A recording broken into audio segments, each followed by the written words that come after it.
Good morning, Knicks Nation. Today is Wednesday. No, I'm sorry. Today is Tuesday, the 29th of June, 2021. I hope you're COVID free. I hope you're disease free and healthy today. I hope all your needs are being met for you and your family. Your food, your shelter, your clothing, and your health are being met as far as your needs. Blessings upon those that work in the healthcare field that are trying to save life. Blessings upon those that pick up garbage for us to keep our places clean. Blessings on those that deliver goods and services for us for our convenience. Double blessings on those trying to deliver boys and girls, men and women, children from sex trade and sex slave and human trafficking. Curses on those that support those industries. Finally, blessing on the homeless, nearly 600,000 American citizens, men, women, children, families, and veterans sleeping on the streets today, and millions around the world. Blessings upon those trying to help that situation, and also blessings upon the people themselves, for theirs is the kingdom. So, the New York Knicks, as I mentioned before, we're in a very interesting summer. Very, very interesting summer. Important summer for the Knicks. Now, a couple things. We're talking today about our Julius Randle dilemma. And there's a couple things surrounding that I want to discuss. In fact, a few things. Last summer, when the Knicks hired, it was about this time, maybe a little later than that, the Knicks hired Tom Thibodeau. And we were looking at the first year of a rebuild because Tom Thibodeau was inheriting a team that had not won more than like 21 games in the previous 3 or 4 years. And so we also had a lot of young players that we needed to develop. So there wasn't much expected. In fact, as you all know, there are many outlets that expected the Knicks to be among the worst, and some said the worst team in the NBA in the last season. But as we know, Thibodeau changed all of that. Thibodeau, with the fantastic coaching staff that he has, and then, of course, there was the emergence of Julius Randle. So that the Knicks were in the playoff hunt all season and in the top 6 most of the season. And then, of course, they closed on a hot streak and ended up the 4th seed in the Eastern Conference. Very successful season. Of course, how this all started, when you look back on it, is the Knicks traded Kristaps Porzingis. And as it turns out, it was a wise move to do that. But in trading Kristaps Porzingis, they also traded Tim Hardaway, and they cleared cap space. They cleared cap space because they were looking to go big game hunting the following summer. Steve Mills and Mr. Perry. Well, they didn't get Anthony Davis and they didn't get the big free agents, but they did sign Julius Randle, and they signed him to a $63 million contract. The first year being guaranteed, the next 2 years being team options. Very smart move, as it turns out. So that the Kristaps Porzingis trade opened up the cap space that became Julius Randle. Okay? And so the Knicks got Julius Randle. We had, at that time, David Fizdale as our coach. He proved to not be prepared to be a head coach in New York City. And he showed that in many ways. One of the ways in this was his handling of Julius Randle. Expected Julius Randle to be almost like a point guard to run the offense. And Julius was in no ways prepared to do that, as we saw. So coming into last summer, many of us, including myself, were wondering when, not if, when the Knicks were going to trade Julius Randle. He was a turnover waiting to happen. Tremendous ability. But took bad shots, forced bad shots, and created a lot of turnovers. Did not get his teammates involved and did not really care on the defensive end of the floor. With Tom Thibodeau coming in to coach the Knicks, surely we expected Julius would be traded, but instead he, as we mentioned, had the career year that he had. An all-star berth, an all-NBA selection, the most improved player in the NBA. So now, this summer, the Knicks have a dilemma. And Julius Randle has a dilemma. What's the dilemma? Julius Randle is eligible for a $100 million contract, something in the neighborhood of 106, 110 million. I'm not sure the exact number, but he's eligible for a contract of $100 million this summer. Or he can wait and decide to play the last year of his 3-year contract, become a free agent next year, and be eligible for $200 million. This is our dilemma, and this is his dilemma. What is the problem? Well, I want you to ask yourself this question. Do you think Julius Randle's a $200 million NBA player? What does a $200 million NBA player look like? Well, aside from a guy that signs the contract, you're dealing with a player that is the number one option on a team that can contend for a championship. I guess, let me just say that's raw Hebrew's definition of a $200 million player. A number one option on a team that he is leading to championship contention. So let's look at the final four that we're dealing with in the NBA right now. So you're talking about the great freak, Giannis Antetokounmpo, is a $200 million player. Okay? His Milwaukee Bucks are one game away from going to the NBA Finals. Trae Young is a $200 million player. I think he's getting paid $170 or $150 in that range, because his Atlanta Hawks are in the hunt. They're in the Eastern Conference Finals, and they're pushing for the championship. I think we can all agree Kawhi Leonard and Paul George are both $200 million players, as they're pushing the Clippers for the first time in Clipper history into the Western Conference Finals, and they basically stayed alive last night when they could have been eliminated, with Paul George getting 41 in the absence of Kawhi Leonard, because both of those guys are number one options. I think we can all agree Devin Booker is the driving force, along with CP3. Though CP3 is past his prime, I advocated for CP3 to get some MVP votes this year, because he is aging like fine wine, and he is pushing the Phoenix Suns to their first Western Conference Finals and their possible first Finals berth since 1976. So Chris Paul is a $200 million player. He's never won a championship, but any team he's on is pushing toward that championship. Any team he's been on has always improved, including the Phoenix Suns. And so, he's at the end of a $200 million contract. And now Devin Booker is probably the beginning of something in that range, $200 million. So these are the type of players that I would consider $200 million players. But what do they have in common? Generally, they're number one options. Now, I want you to think about something. We were talking about Colin Sexton for the last couple of days, and I want to continue that conversation here with Julius Randle. And I think you're going to think I'm crazy, some of you always in Knicks Nation think I'm crazy, but I want to broach this subject for you with Julius Randle. Look at the Atlanta Hawks for a second. Just a side note, but really it is included in what we're talking about here. Look at the Atlanta Hawks. Who is the number one option on the Atlanta Hawks? I think everybody would obviously say it's Trae Young, right? Who's the number two option? It's John Collins, right? Now they signed Bogdan Bogdanovic to be the second or third option. And for the most part he has, except in the finals and in the playoffs, I would think right now it's a guy they drafted, Kevin Huerter, that is pushing to be the third option on that team. And then you got the rim runner, Clay Capella. Okay? So you got a dynamic point guard, that's your number one option. You got a really athletic four, who's your number two option. You got a up-and-comer, that's your third option. And you got a rim runner. Knicks Nation, we're close to that, aren't we?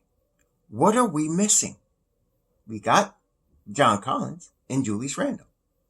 We got the rim runner in Mitchell Robinson. We got the up-and-comer in R.J. Barrett. What are we missing? An attack dog that is a true number one option. If we were to get Colin Sexton, that's what we would have. Colin Sexton has been coached by J.B. Bickerstaff. And they have not had a team. Period. I mean, their team stinks. And so they have not established anything on a continual basis to make them, they are actually one of the worst teams in the NBA right now. Okay. So if the Knicks were to obtain, now let me revisit this one more time also for you, because I listened to it. I've read a lot of your comments. I really try to do it, whether I agree with you or not. And some of you had some valid points, and I want to make a couple of those. I can't remember all your names, but I want to make a couple of those valid points. I would not give up draft picks for Colin Sexton. If it was Obi for Colin, it would have to be straight up. And I already mentioned to you, we're not taking Love's contract. We have no part of that. So it would be Colin for Obi straight up. Period. But if Obi's off the table, and I think none of us want to see Obi Toppin traded. Obi's a New York guy. It's in his first year, just finished first year. We're doing a new culture change. We don't want to lose Obi Toppin. And then now, I would also entertain Kevin Knox and the 19th pick for Colin Sexton. Now, why would Colin Sexton possibly be available? Let's look at that too. I just want to make sure we reiterate this point. If the Cleveland Cavaliers choose Evan Mobley with their third overall pick, I don't think they're going to trade Colin Sexton. Only if they get Suggs or Green or Kuminga will they, and I'm assuming they won't have a shot at Cunningham, but if they got him too, but Suggs or Kuminga or Green, that would facilitate a Colin Sexton move, because that player would be playing next to Garland. Okay. Or from what I read yesterday in the Cleveland media, they're also entertaining playing Okoro at the 2. So either way, that means one of them 2 point guards is not going to be there, right? Because you can't have Okoro with one of them in the backcourt and then the other one too. They're going to have one of them is gone, right? And the word is that is Sexton. So if that's the case and he becomes available, those are the 2 moves I would be looking at. But I'm telling you, Cleveland would want Obi. That's who they would want. Now, that doesn't necessarily mean we do the deal, but I'm just saying to you, that's who they want. And I think it's fair to offer Obi for Sexton straight up if you're going to do it, or Kevin with the number 19 pick if you're going to do that, right? But if the Knicks were to get Sexton, if you look at their statistics, Sexton is the better 3-point shooter. He's a better 3-point shooter than Trae Young. He shoots almost 40% from 3 for his career. It's like 39%, 38.5%, something like that. Whereas Young is like 34. Young takes 10 attempts a game, but Sexton takes about 5 or 6 also. So it's not like he's a low volume 3-point shooter. Obviously, I think we all know, if you follow Sexton at all, you know he's an attack dog. He's an attack dog, man. Now, he's not the playmaker that Trae Young is. But that doesn't mean he can't be, because he's only 22 years old. But he already would add the dimension. He would become the number 1 option, which is, I guess, overall is my problem with Lonzo Ball. Because I think we can agree Julius Randle is not a $200 million NBA player. We are all very happy for what he has done for New York Knicks. We all want that to continue. But if he does not take this $100 million offer this summer, the Knicks have to entertain trading him. Because he's not worth $200 million. He's not the guy to tie up our cap space to lead us to the promised land. He needs a true number 1 option. Now, Lonzo Ball is not a number 1 option. He's a facilitator. He's a playmaker. He's a defender. But he's not the number 1 option. Now, I believe. Now, let me ask you. Just say this now. I told y'all many times that R.J. Barrett is going to be a better version of Jimmy Butler. And I still believe that. But let me ask you, is Jimmy Butler a number one option? No. If he was, Miami would have won a championship last year. Miami is missing a number one option. They got everything else but that. They're missing that. If they can get a true number one option, a guy like, for example, if you watched the Suns against the Clippers last night, every time the Clippers needed a basket, Paul George was there. See, a number one option, a true number one option, a true superstar, you know he's going to shoot the ball, and you can't do anything about it. All you can do is hope he miss. See? Like when Trae Young is, you know he's going to, there's times I'm seeing him come down the court, I say he's going to shoot the ball. There's no question. Everybody in the arena knows he's going to shoot the ball. You just hope that you make that shot difficult so that he misses it. And a lot of times they still make it. That's a superstar. That's a number one option. That was last night, Paul George. They knew he was going to shoot the ball. They knew he was going to try to score. And they couldn't do anything about it.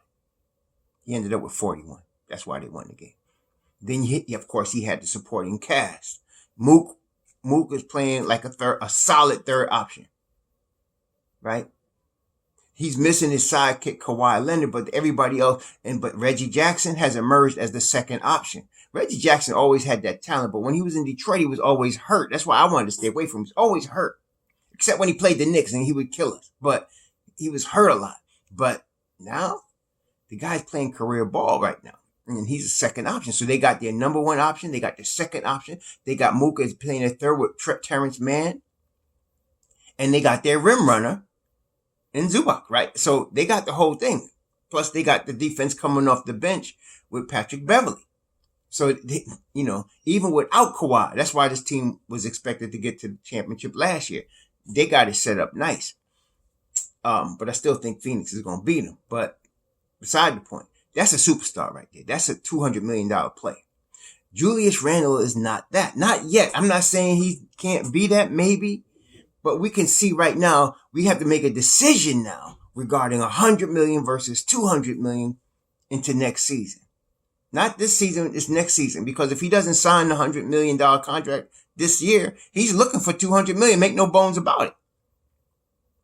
So we need a true number one option, though, to go forward, number one, which I think Colin Sexton would fit that role. I'm trying to think who else would fit that role. Certainly, Dennis Schroeder would not fit that role. Now, Kyle Lowry could, but he's older, right? I can't think of anybody else. Dennis Schroeder is not a number one option. Lonzo Ball's not a number one option. They're not. Kyle Lowry's the closest thing you got, aside from Colin Sexton, to be a number one option. Now, if Julius does not sign this $100 million deal, this might set us back. Because we'd have to trade him. I don't think we'd get equal value for him. We would get young players. We would be starting again, and we don't mind that. But the problem I have is that we made the 4th seed in the East. I'm looking for more. And so I feel like Julius should sign the $100 million this year. Not just if he's serious about wanting to retire a Knick, which is he has said repeatedly. Sign the $100 million deal. And let's move forward. Because now, we still got cap space to do something to get you a number one option. Okay, we need a number one option. And right now, as I'm looking over the landscape, our best shot at that is Colin Sexton. Like, Kawhi Leonard's not walking through that door. And I know the media reports are trying to make a big deal with Damian Lillard. I'm going to tell you, he's not going anywhere. They did not hire Chauncey Billups to trade Damian Lillard. CJ McCollum might be traded, but he's not a number one option either. Okay? Ben Simmons is obviously not a number one option. He's a tremendous all-around basketball player. He could win you games without scoring, obviously. He's been all NBA. He's been all-star, and he's only 24. And he's going to get better. But he's not a number one option. Joel Embiid is. Okay? So the only guy that I can see right now coming in that's in the NBA that can help us get to that next level, help Julius Randle, help RJ Barrett, is Colin Sexton. He has the chops, the dog mentality, the talent, the drive to be a number one option. Julius Randle doesn't sign this $100 million. We need to look to make a move. I mean, I'm trying to tell you, I don't want to pay Julius Randle $200 million. I love Julius Randle, but he is not worth $200 million of our cap space. He is not. $100 million is a lot of money, y'all. You know, for anybody, that's a lot of money. So I don't expect too much drama. I think Julius is wise enough and smart enough to know exactly what I just said is true. And that he should sign the 100, whatever it is, 106, whatever it is, he's going to get this year. He needs to sign it. If he doesn't, we're going to have a problem. And that's when I'm thinking we're going to take a step back, unfortunately. If he doesn't sign, also, one other aspect of this that's very important. If he does not sign the $100 million contract and we end up having to trade him, that elevates Obi to the starting four, which is a good thing, right? It also takes Colin Sexton off the table. And that elevates Obi to the starting four. Can Obi Toppin become our number one option? You know what? I don't think anybody knows that. Honestly, nobody knows that because obviously he was number one option in college, but this ain't college, right? He has a lot of talent, but he didn't get a lot of time. So we need to find out if Obi could be a number one option. He hasn't even talk about not even scratched the surface. We don't know nothing about him except he's got a lot of athletic ability. He's got a lot of talent. He's got the drive. He has not had the time on the court to show us his, he hasn't even established what his go-to moves are because of his position that he's been playing, as a secondary, second unit, and not even the first option in the second unit. So he would be elevated to the starting four if Julius was going to be traded.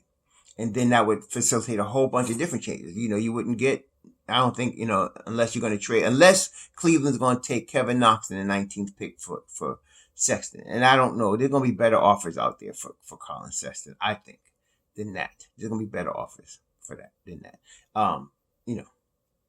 And I understand why we wouldn't want to trade Obi, but if you're looking at it like, are you guys wanting to go to that next level like next year? And Cleveland wanted Obi, and we're talking Obi for Sexton straight up. Salaries match. I don't know. I think you'd have to take a look at that because, like I said, you put Colin Sexton in that unit, that starting unit, as the number one, not number two option. You make him the number one option. You're going to do something now because now you got Julius Randle as your number two option. He's John Collins.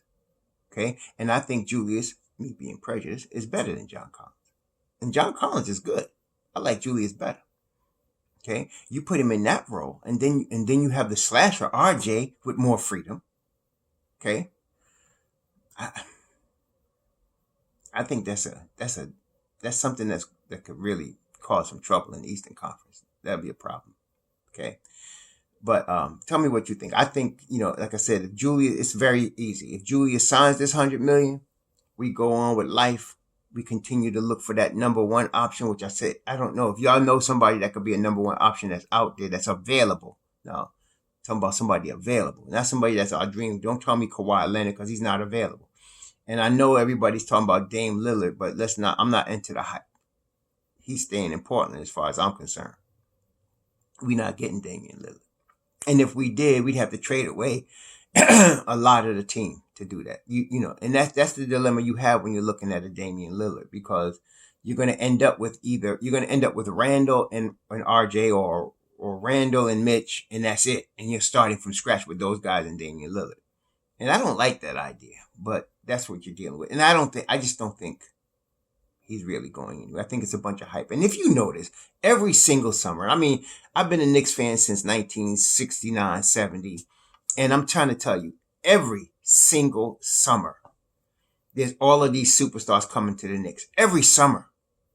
No matter how bad we are, how good we are, all these superstars coming to the Knicks. Back at that time, do you know what the rumor was back in 69, 70? Kareem Abdul-Jabbar was coming to the Knicks. That was the thing. Kareem Abdul-Jabbar, because he was from New York. He's coming back home. He's coming to the Knicks. And he ended up going to the Lakers.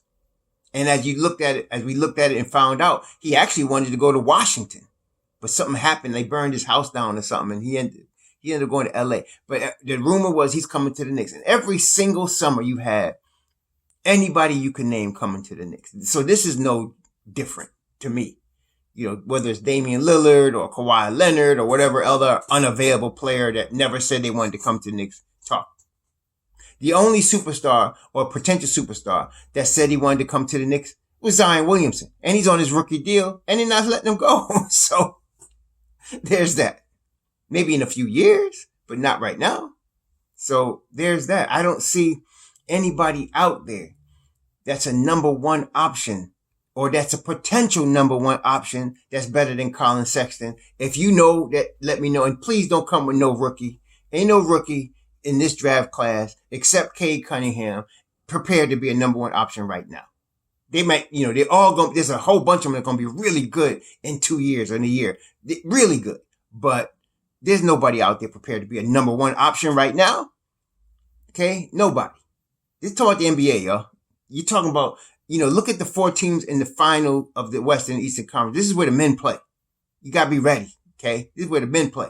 So don't come up with these kids coming out right now. None of them are ready to be a number one option. So come up with somebody that's not Colin Sexton, that's not under contract or in trade talks, that's going to be a number one option. I don't know. The closest thing you got is Kyle Lowry, and he's 35. Really, that's it. That's it. And that's why I think the Knicks are going to sign him. Lonzo Ball is not a number one option. He is not. Okay. He could work with a number one option, but he's not the guy. And Julius Randle, as we just established, he's not the guy either. He's really good. Really good. But he's a $100 million player, not a $200 million player. Okay. Now, you get a Kyle Lowry, you bring in a Norman Powell, or even a DeMar DeRozan beside him. As long as you don't overpay for DeRozan, which I read that he's looking for $20 million or more. No, but you bring in a Kyle Lowry and a guy like that, maybe you got something. With a Julius Randle, now you got something, or Norman Powell, now you got something. Norman Powell's not number one, but him and DeRozan are solid number 2 with a number 2 in Julius. So you have a shot. But as far as youth, somebody that you can have back there as your number one option for the next 7 to 10 years, that's Colin Sexton. It really is. And as much as I love Obi Toppin, think about that. Colin Sexton's your number one option with Julius Randle, somebody else, let's call it Norman Powell, R.J. Barrett, Mitchell Robinson. That's what we're talking about.